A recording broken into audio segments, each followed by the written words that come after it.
Okey semua, Assalamualaikum dan selamat pagi.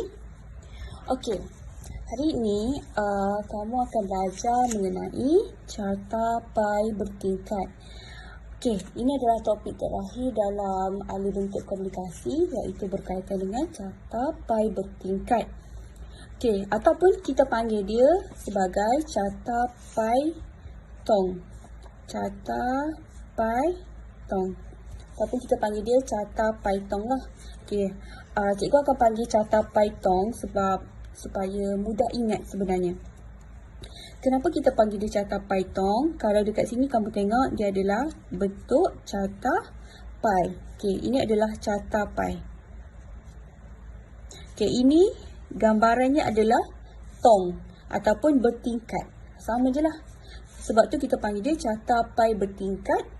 Pai bertingkat ataupun carta pai tong. Macam bentuk tong ni lah. Okey. Ada beberapa perkara yang ditekankan mengenai carta pai bertingkat, iaitu kata kuncinya untuk kita kenal.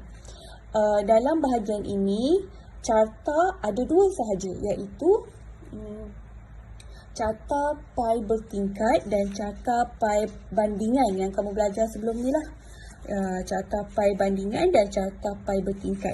Okey, kalau carta pai bertingkat, kata kuncinya pertama mestilah ditulis carta lah.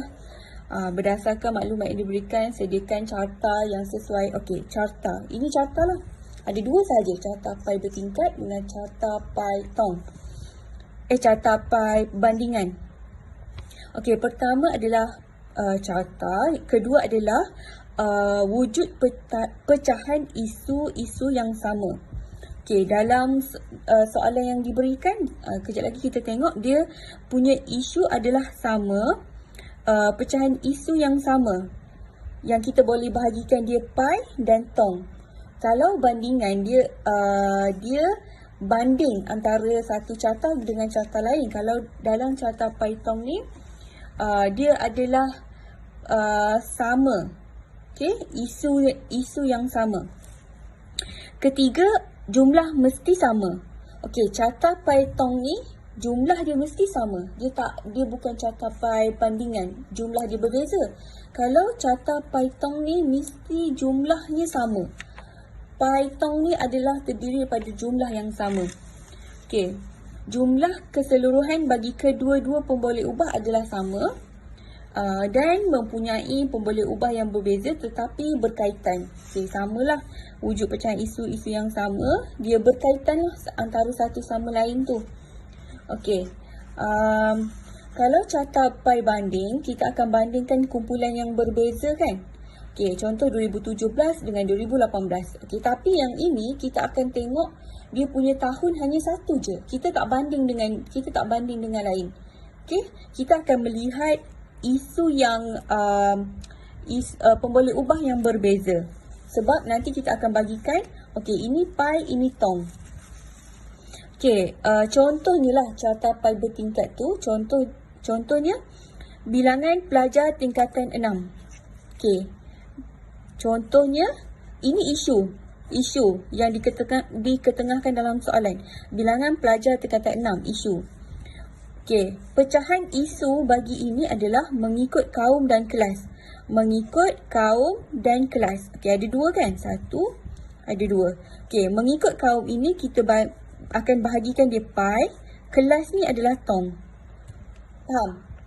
Okey, kita akan bahagikan isu dia sama.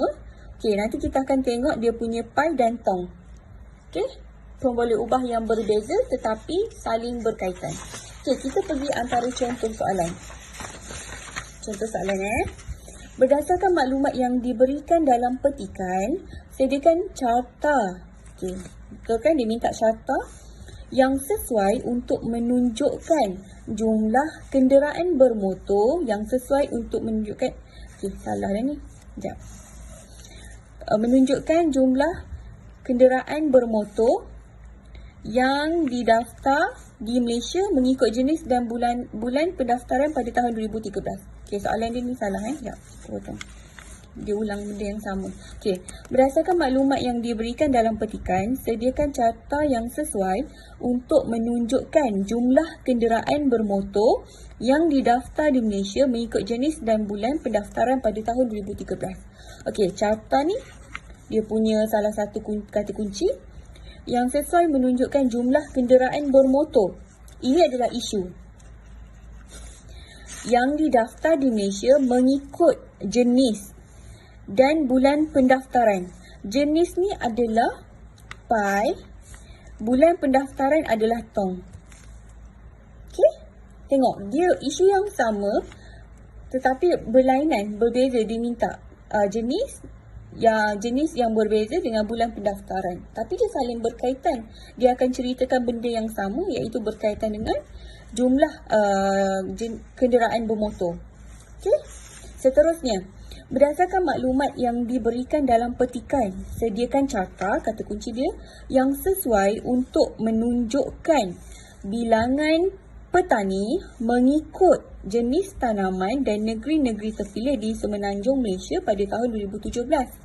Okey, kalau ini kita tengok carta yang sesuai menunjukkan bilangan petani. Bilangan petani ini adalah isu. Mengikut jenis tanaman ni carta pi, dan negeri-negeri terpilih. Ini adalah tong. Okey, tahun yang sama. Okey. Seterusnya, soalan seterusnya. Berdasarkan maklumat yang diberikan dalam petikan, sediakan carta yang sesuai untuk menunjukkan jumlah kematian mengikut kaum dan jenis penyakit pada tahun 2016. Okey, carta yang sesuai menunjukkan jumlah kematian. Ini adalah isu. Mengikut kaum adalah pi, dan jenis penyakit adalah tong. Pada tahun 2016, tahun yang sama. Okey, seterusnya yang terakhir, berdasarkan maklumat yang diberikan dalam petikan, sediakan carta yang sesuai untuk menunjukkan jumlah keluasan tanah hutan di negeri Sarawak mengikut klasifikasi hutan utama dan jenis hutan pada tahun 2016. Okey, kita nampak carta kata kunci dia yang sesuai untuk menunjukkan jumlah keluasan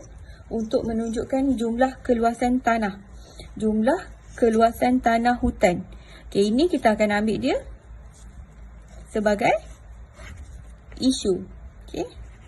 Di negeri Sarawak mengikut klasifikasi hutan utama, kita ambil ni pi, dan jenis hutan adalah tong. Maksudnya yang ini isu dia apa? Okey, pi, kita akan bentukkan pi. Okey, pi ni lah kita akan buat pi, carta pi. Okey, tong ni kita akan buat panjang ni. Tapi perkara yang sama. Contoh dia cerita tentang jumlah kematian. Okey, jumlah kematian. Cuma yang berbeza di sini adalah kaum, yang bawah ni adalah jenis penyakit. Okey, pada tahun 2016, tahun yang sama lah. Okey, itu antara kita nak melihat perbezaan antara carta bandingan dan carta pi tong. Okey, seterusnya kita pergi kepada jadual untuk kita buat carta pi tong. Macam mana buat jadual dia? Okey, cikgu ada ambil buku LP. Dalam buku LP ni okey, cikgu ada ambil dalam buku LP muka surat 31. Ada yang cikgu putus untuk kamu tu. Okey, kita pergi satu persatu. Cikgu harap kamu dengar betul-betul yang cikgu cakap ni. Okey. Okey, ini antara bentuk jadual untuk carta pi tong. Okey, lepas kita baca soalan, okey, kita cuba buat soalan yang berkaitan. Berdasarkan maklumat yang diberikan dalam petikan di bawah ini, sediakan carta yang sesuai. Okey, carta dibagi kata kunci dia, carta yang sesuai untuk menunjukkan jumlah kenderaan bermotor. Okey, kenderaan bermotor ni adalah isu. Okey, kenderaan motor yang didaftarkan di Malaysia ni adalah isu. Mengikut jenis dan bulan pendaftaran. Okey, mengikut jenis adalah kita akan buat dia carta pi dan bulan pendaftaran adalah tong ataupun bertingkat. Okey, pada tahun 2013, pada tahun yang samalah. Okey.